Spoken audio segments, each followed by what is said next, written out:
ராமனுக்கு தண்டனை. கிருஷ்ணதேவராயரை கொல்லணும்னு கோல்கொண்டா நாட்டு ராஜா ரொம்ப நாளா நினைச்சிட்டு இருந்தான். அதுக்காக விஜயநகரத்துக்கு ஒரு ஒற்றனை அனுப்புனான். அவன் ராமனோட வீட்டுக்கு போய் சின்ன வயசுல காணாம போன லக்ஷ்மியோட தம்பி திரிலோக் அப்படின்னு தன்னை அறிமுகப்படுத்திக்கிட்டான். அக்கா, நான் நிறைய ஊருக்கு போய் நிறைய பணம் சம்பாதிச்சேன். உனக்காக புடவை நகை எல்லாம் வாங்கிட்டு வந்திருக்கேன். அப்படியா? இத்தனை நாளா நீ காணோன்னு ரொம்ப கவலைப்பட்டோம்.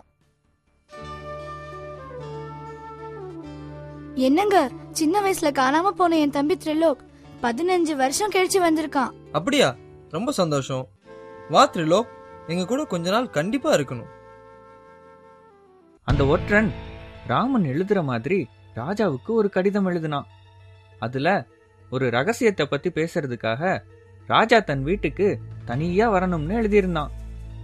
ராஜா தனியா வரும்போது ஒற்றன் அவரை கொல்ல பார்த்தான். ஆனா ராஜா தப்பிச்சிட்டாரு. ராமன் இப்படி நடந்ததை நினைச்சு ரொம்ப வருத்தப்பட்டான்.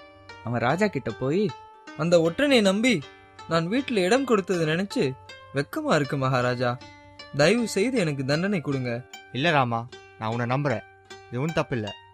எதிரிங்க என்ன கொல்ல செஞ்ச சதி இது. இல்லை மகாராஜா, என் மேலேயும் தப்பு இருக்கு. இதுக்கான தண்டனை எனக்கு கிடைச்சே ஆகணும். சரி, அப்படின்னா மரணம் தான் உனக்கு தண்டனை.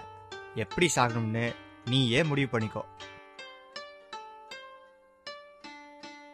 ரொம்ப நன்றி மகாராஜா. நான் முதுமையால சாக விரும்புறேன்.